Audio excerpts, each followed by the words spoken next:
आज जो स्टोरी में लेके आए हैं बहुत भयानक होने जा रही है। रावलपिंडी पीर बदाई का कब्रिस्तान, सुबह 11 बजे 1994 आवाज़ आना शुरू हो जाती है। जो लोग गुजरते हैं वो इग्नोर करते हैं। एक शख्स जो उस कब्रिस्तान के अंदर इंटर होकर सुनना चाहता है कि आवाज़ कहाँ से आ रही है, और जब वो सुनता है तो एक कब्र में से आवाज़ आ रही होती है चीखने की। बहुत भयानक आवाज़ थी, जैसे कोई गड़गड़ा रहा है, कोई रो रहा है। जब वो कान लगाता है कब्र को तो पता चलता है अंदर से वो आवाज़ आ रही है। वो वहाँ के बंदों को बुलाता है और पता करता है कि कब्रिस्तान में ये कब्र कहाँ से आई। पता करने में पता चलता है कि यहाँ करीब में एक एरिया है, ये वहाँ से ये बंदे को लाया गया और ये दफन किया गया था।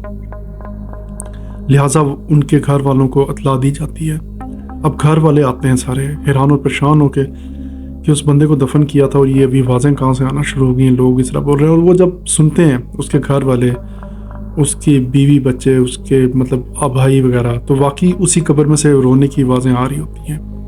मौलवियों को बुलाया जाता है और कब्र खुदवाने का तरीका किया जाता है।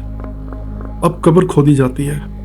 कब्र खोदने के बाद अंदर कफन पे लिपटी जो लाश होती है वो सांपों से भरी होती है, और सांप जब इधर उधर भगाए जाते हैं तो उस कफन उठाते हैं तो उस बंदे की आंखें बाहर निकली होती हैं, जुबान बाहर निकली होती है। सब लोग ये माजरा देख कर परेशान हो जाते हैं, और वाकई में वो बंदा जिंदा था।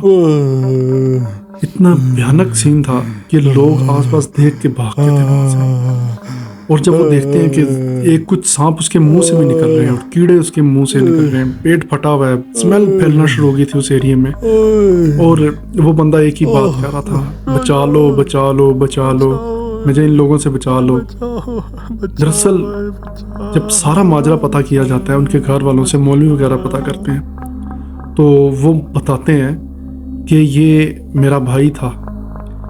वो जो बंदा था वो बताता है ये मेरा भाई था, इसकी एज 50 थी और इसको काला जादू में बहुत इंटरेस्ट था। ये काला जादू इसने पूरा सीखा हुआ था और ये घर में काला जादू करता था। और काला जादू ये बहुत गंदे तरीके से करता था। बहुत अजीब जानवरों की खोपड़ी और खून और बहुत अजीब तरीके से छोटे मोटे शिकार करता था, चूहों का और जानवरों का, और उनके खून से ये अजीब अजीब कारनामे अंजाम देता था। और ये चीज़ इसके लिए आज वबाले सज़ा बन गई। अब होता यूँ है कि मौलवी कहते हैं कि इसकी जो रूह है वो इसी तरह तड़फती रहेगी, उसको सुकून नहीं मिलेगा। सुकून तो उससे वैसे भी नहीं मिलना, क्योंकि वो इस्लाम के बहुत ख़िलाफ़ किया हुआ था। क्योंकि जादू जो होता है वो इसी तरह नेचर के ख़िलाफ़ और इस्लाम के ख़िलाफ़ करना एक होता है। अब उसके घर जाते हैं, वो कहते हैं कि कौन से कमरे में करता था जादू। वहाँ जाते हैं, वो कमरा बिल्कुल खाली होता है, सब कुछ नॉर्मल होता है, लेकिन कहते हैं ज़रूर कोई बात है इस कमरे में जिसकी वजह से वो जादू फैल रहा है और तुम लोग भी सारे अजीब अजीब से रवैये रख रहे हो। क्योंकि सारे बहुत अजीब तरीके से बीमार थे, जहनी बीमार भी थे और साइको लगते थे सारे, क्योंकि उन सब पे जादू हो चुका था। वो जो मरा था शख्स, उसको काले इल्म का शौक था और वो जादूगर बनना चाहता था। और कहा जाता है कि उसके रिश्तेदारों के साथ भी ऐसी था, शायद उसने हसद और जलन में काफ़ी लोगों पे जादू करवाया हुआ था। अब वहाँ के जो लोग थे समझदार और जो मौलवी थे, वो कहते हैं कि इस चीज़ का पता नहीं लग रहा। एक जगह उन्हें नज़र आती है उसी कमरे में, हल्का सा फर्श।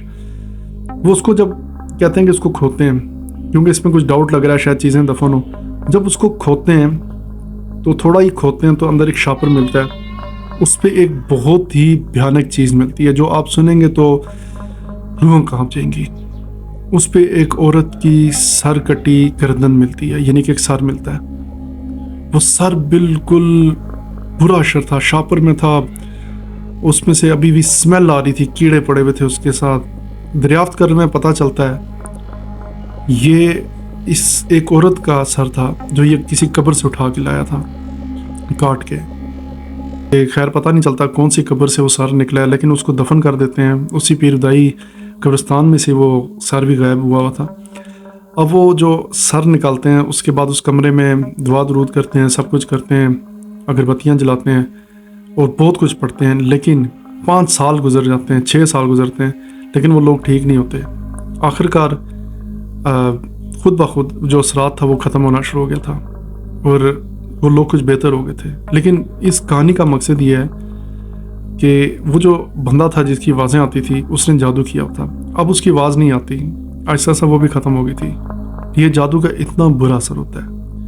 لہٰذا کوئی بھی اگر جادو کا اثر، کوئی بھی جادو کرنے والا ہو، اس کے پاس نہ جائیے گا، کیونکہ یہ بہت برا علم ہوتا ہے. یہ کبھی نہیں جاتا. یہ بے شک آپ کسی بھی کرواتے ہیں، یہ مڑ کے اپنے پہ آتا ہے اور یہ پوری نسلیں تباہ کر دیتا ہے. اور آگے آنے والی نسلوں میں بھی لوگ ذہنی بیمار ہوتے ہیں اور ان کے کام نہیں ہوتے، بندش ہو جاتی ہے. لہٰذا اگر میری یہ شارٹ سٹوری پسند آئی ہے تو پلیز لائک اور سبسکرائب ضرور کیجیے گا. Thank you very much.